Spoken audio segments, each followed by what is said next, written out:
Գյուրջան Կասկադ, հասանելի բնակարաններ 65 ամիս մարման ժամկետով։ Շնորհակալություն, հաջորդ հարցը համեցեք Տիկին Անդրեաս։ Շնորհակալություն, հարգելի պարոն Գրիգորյան, հարգելի գործընկերներ, ներկայացնում եմ Բարձրագույն կրթության և գիտության մասին օրենքի և հարակից օրենքներում փոփոխություններ և լրացումներ կատարելու մասին օրենքների նախագծերին հավանություն տալու մասին կառավարության որոշման նախագիծը, որը ըստ էության թույլ տվեք ասել Բարձրագույն կրթության և գիտության ոլորտի ինստիտուցիոնալ բարեփոխման ողնաշարն է։ Պետք է ասել, որ այս բարեփոխման քննարկումները և մասնավորապես ոլորտային նոր օրենսդրություն ունենալու աշխատանքները մեկնարկել են ավելի քան 10 տարի առաջ և ընթացել են տարբեր փուլերով։ Կառավարության քննարկմանը ներկայումս ներկայացված փաթեթը մշակվել է հիմք ընդունելով մի կողմից 2021-ին Ազգային ժողովի կողմից ընդունված, սակայն Սահմանադրական դատարանի որոշմամբ ուժի մեջ չմտած օրենքը, մյուս կողմից էլ իրականացվել է նաև լրամշակման աշխատանքներ երկու փուլով, որոնք հիմքում են ունեցել արդեն Հայաստանի Հանրապետության կրթության մինչև 2030 թվականի զարգացման պետական ծրագրի դրույթները, որտեղ որ հստակեցված են բարձրագույն կրթության և հետազոտության ոլորտում մեր թիրախները և նաև մասնավորապես ակադեմիական քաղաքի հայեցակարգը։ Հետևաբար ներկայացված փաթեթը ամբողջությամբ արտացոլում է կառավարության ռազմավարությունը այս ուղղությամբ։ Պետք է ասեմ նաև, որ ներկայացված նախագծով մենք ունենում ենք հնարավորություն ներկայումս ոլորտը կարգավորող տարբեր ժամանակներում ու պայմաններում ընդունված 4 օրենքների փոխարեն ունենալ մեկ ամբողջական համալիր օրենսդրական փաթեթ, որը որ խոշոր փոփոխություններ է նախատեսում մի քանի ուղղություններով ու մինչև դրանց անդրադառնալը թույլ տվեք համառոտ խոսել հիմնական խնդիրներից, որոնց որ ուղղված է կարգավորել այս փաթեթը։ Ոչ մեկիս համար գաղտնիք չի, որ մենք ունենք շատ լուրջ և համակարգային խնդիրներ բարձրագույն կրթության և գիտության ոլորտում և մի քանի պարզ ցուցանիշներ ցույց են տալիս, թե ինչպիսին է իրավիճակը։ Բարձրագույն կրթությունը տարիների ընթացքում հեռացել է հետազոտահենք կրթության օրակարգից, ձևափոխվելով առավելապես դասախոսությունների վրա հիմնված գործընթացի,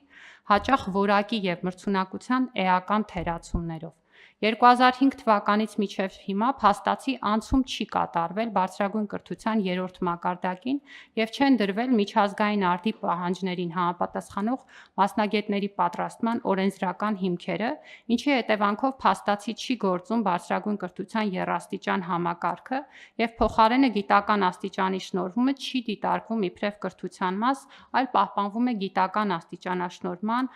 սովետական համակարգից ժառանգած երկաստիճանությունը։ Գիտական գործունեությունը կազմակերպվում է հիմնականում գիտահետազոտական ինստիտուտներում, չնախատեսելով որևէ ինստիտուցիոնալ գործիքակազմ բուհական համակարգի հետ համագործակցության առումով։ Միևնույն ժամանակ գիտական գործունեությունը առանձին է նաև տնտեսական ոլորտից և ըստ էության խաթարված է բուհ, հետազոտություն, տնտեսություն եռանկյունը։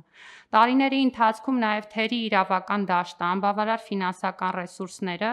ձևավորել են այս կազմակերպական ձևերի միջև որոշակի անտագոնիզմ և իրականում այս պահին համագործակցությունը, եթե նույնիսկ ցանկություն կա, հանդիպում է շատ լուրջ խոչընդոտների։ Մենք ունենք նաև շատ լուրջ խնդիրներ կապված մեր գիտական աշխատանքում ներգրավված աշխատակիցների տարիքային կազմի հետ և այս ինստիտուցիոնալ ոչ բավարար վիճակը չի նպաստում նաև ինստիտուցիոնալ սերնդափոխությանը։ Եթե մի քանի թվերով ասեմ, հիմա մենք ունենք պետական բազային ֆինանսավորում ստացող 44 գիտահետազոտական կազմակերպություններ, որոնցից 36-ը գտնվում են ակադեմիայի համակարգում և փաստացի այս կազմակերպություններում նաև մրցակցայնության ու մասնակցայնության հաշվետվողականության խնդիրներ ունենք։ Մի պարզ ցուցանիշով այս համակարգում ներգրավված յուրաքանչյուր ավելի քիչ քան 2 գիտական աշխատակցին զուգահեռ ներգրավված է 1 վարչական կամ սպասարկող աշխատակից։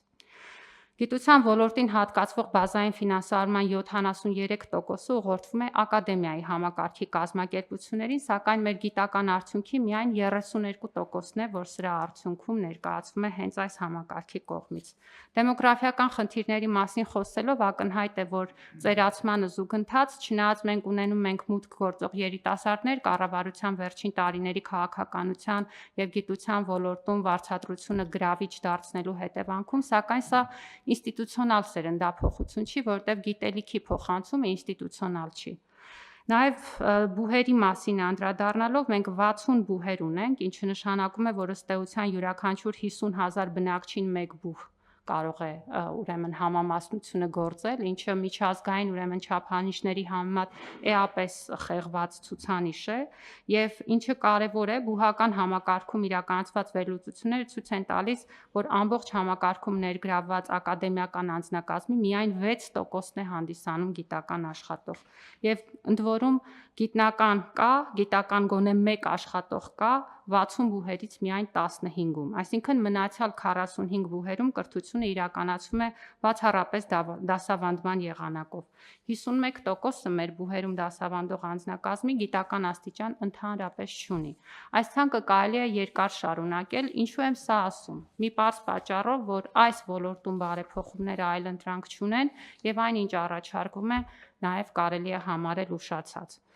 Այն փոփոխությունները, որոնք որ օրենքով նախատեսված են, նախատեսում են, որ մենք կունենանք պատշաճ մակարդակի կրթական ծառայությունների մատուցում, որն ապահովելու է երկու հիմնական գործիքների միջոցով՝ լիցենզավորման եւ հավատարմագրման միջոցով։ Օրենսդրությունը դառնում է ավելի ուսանողակենտրոն, մասնավորապես հնարավորություն ընձեռելով ավելի ճկուն եւ անհատականացված կրթական գործընթացի կազմակերպման համար, ներառելով անհատական պլանով եւ կամ ընտրական մոդուլներով ուսումը կազմակերպելու հնարավորությունը։ Ուսանողական համարժեք փորձառությունը ընդհանրապես դառնում է օրենքի կարևոր առանցքներից մեկը։ Ներդրվում է ոլորտի կառավարման թվային միջավայրը, որի միջոցով ուսանողները կկարողանան օգտվել տարբեր ծրագրերից ու ծառայություններից, իսկ բուհերը կիրականացնեն իրենց գործառնությունը։ Նախատեսված են ուսանողներին տրամադրվող կրթաթոշակային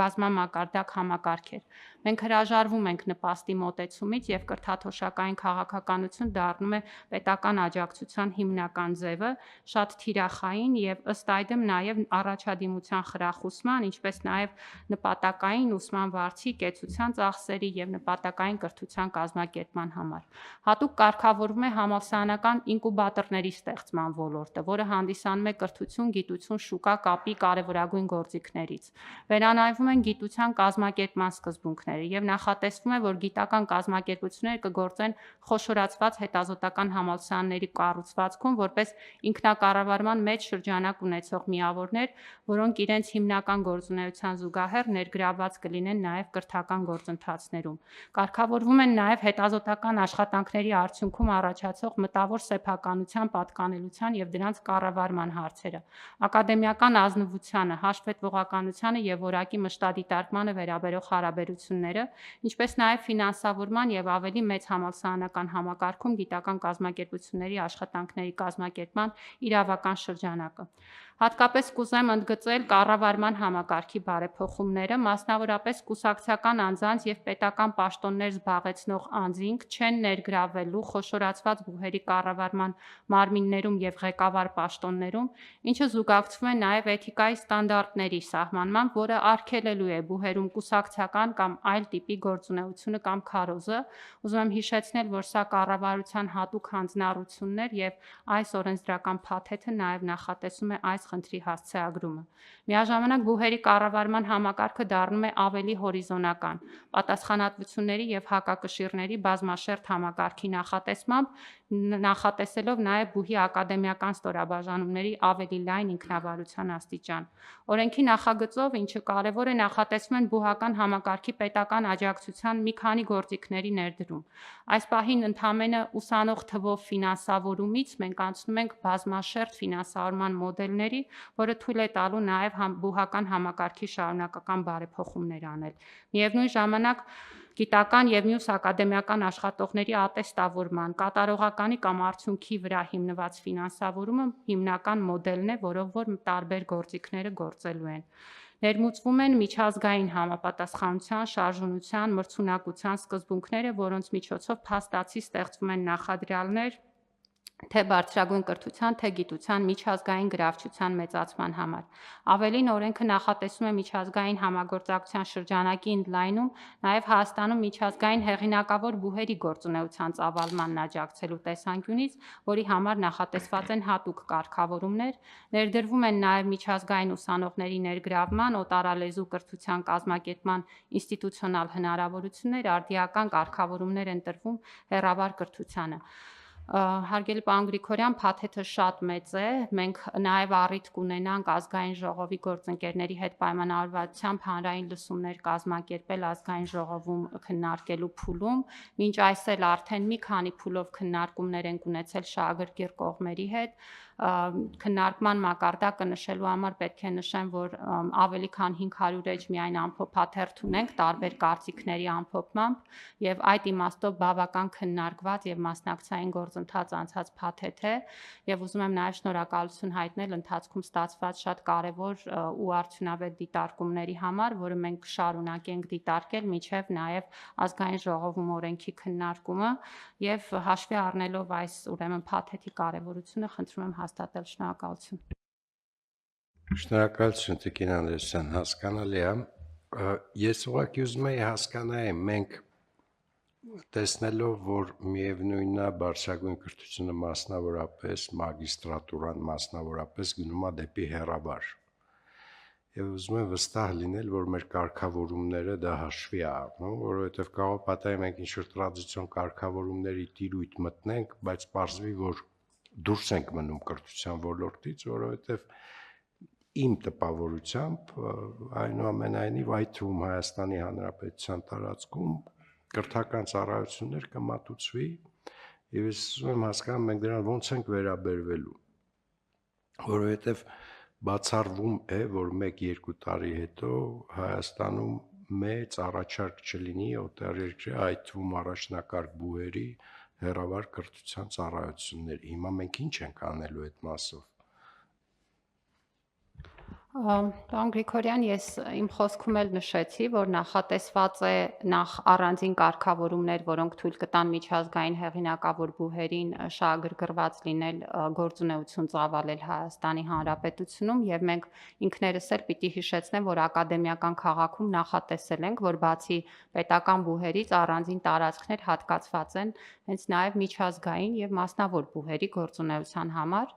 Եվ այդ իմաստով նաև ինքներս ակտիվ ուրեմն երկխոսության մեջ ենք տարբեր պոտենցիալ գործընկերների հետ։ Ինչ վերաբերում է ձեր նշած հատուկ աշխատանքի ձևաչափին, այսինքն հեռավար կրթության ձևաչափին, որով տարբեր բուհեր նաև հիմա ծառայություններ են առաջարկում, հեռավար կրթության համապատասխան կարգավորումները մենք դրել ենք օրենքում։ Եվ եթե դուք համեմատեք այս պահին մեր գործող օրենսդրությունը նրա հետ ինչ առաջարկվում է, կարող եմ ասել, որ դաշտը էապես ընդլայնվելու, իհարկե որակի մշտադիտարկման եւ բնականաբար այդ ամբողջ ստանդարտներին համապատասխանության պարագայում նմանատիպ ծառայությունները հնարավոր կլինի մատուցել։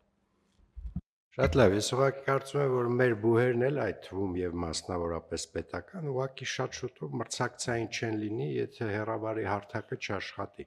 Առնվազն ծառայության արտահանման մասով, ինչ ես կարծում եմ, մենք ունենք այդպիսի նպատակ։ Եվ եթե մեր կանոնակարգում, կարգավորումներում այդ պահանջները չտեղավորվի, կամ մենք մեր կարգավորումներով չդրթենք նրան, որպեսզի հեռավար կրթության մոդելները բուհերում ներդրվեն, այստեղ իրոք լուրջ մրցակցային խնդիրներ կառաջանա, որովհետև մասնավորապես արտահանման մասով մեր կրթական ծառայությունը արտահանելի չի լինի։ Ես վստահ եմ, որ դուք անդրադարձել եք այս հարցին, ուղղակի ուզում եմ մեզ էլ պատմեք, էլի ոնց ենք մենք դա տեսնում։ Շատ լավ, պարոն Գրիգորյան, պետք է ասեմ, որ այդ իմաստով COVID-ը կրթական համակարգում ունեցավ թերևս հեղափոխական նշանակություն, որովհետև տեխնոլոգիական այն զարգացումը, որ ապրեց կրթական համակարգը համավարակի պայմաններում, զրկված լինելով ավանդական կրթության ապահովման մեթոդից, ստիպեց, որպեսզի մեր թե բուհերը գնան այդ ճանապարհով, թե կրթական ծառայություններ մատուցող այլ մասնակիցները, եւ այս գործընթացը թափով գնում է, շարունակվում է, եւ սա դարձել է նաեւ մեր առնվազն որոշ բուհերում աշխատանքի սովորական ձևերից մեկը, որովհետև պարզ է, որ հեռավար կրթությունը գործում է ոչ միայն նման արտակարգ իրավիճակներում, այլ դա դառնում է նաև, ես իմ խոսքում նշեցի, ուսանողի անհատականացված մոտեցման, ինչը նշանակում է, որ ուսանողը պետք է հնարավորություն ունենա կախված օրինակ իր աշխատանքային ռեժիմի հետ համադրելու հնարավորություններից, իր ուսումնական գործընթացը կազմակերպել եւ ամբողջական ու մասնակի բեռնվածության ռեժիմներ են նախատեսված ներկայումս գործող արկա եւ հեռակա ձևաչափով ուսուցման փոխարեն, սա էլ է ամբողջությամբ վերանայվում եւ այս ուրեմն ռեժիմների տարբերակումը հեռավար կրթության բաղադրիչների օգտագործումը նույնիսկ մեր ուրեմն ստացիոնար ուսումնական գործընթացում ստեղծում է ինստիտուցիոնալ միջավայր, որպեսզի հեռավար կրթությունը դառնա նաև ամբողջական ծառայություն մատուցելու ձև, նաև մեր բուհերի կողմից։ Մենք դա խրախուսում ենք։ Իհարկե, այստեղ շատ կարևոր է որակի եւ վերահսկողության պատշաճ մեխանիզմների ապահովումը, բայց կարծում եմ, որ տեխնոլոգիական լուծումները նաև դրանց պատասխաններն են տալիս։ Այնպես որ այդտեղ մենք կոնֆլիկտ չունենք, մենք ունենք ուղղակի պլանավորման եւ հետևողական իրականացման նպատակ, որովհետև շատ հաճախ նաև հեռավար կրթության ներքո կարող են կասկածելի բովանդակություն տեսնել եւ կարծում եմ, որ կարեւոր է, որպեսզի այդտեղ գործեն որակի չափանիշներ։ Հենց դա է ասում Տիկին Անդրեասյան, ես էլ եմ կարծում, մի կողմից ինքը թվային տիրույթում դրա մոնիտորինգը շատ ավելի հեշտ է անել, որովհետև ինքը ըստ էության դառնում է ավտոմատ մոնիտորինգի առարկա։ Բայց մյուս կողմից էլ, այո, պետք է հասկանանք այդ կոնտենտը, որ այդ հեռավար կրթության պարագայում օգտագործվում է, որքանով է ընդունելի կամ չընդունելի։ Բայց ամեն դեպքում ես կարծում եմ, որ մենք պիտի այս հարցը ուշադրության կենտրոնում պահենք։ Շնորհակալություն։ Խնդրեմ հարգելի գործընկերներ, հարցեր, առաջարկություններ կան։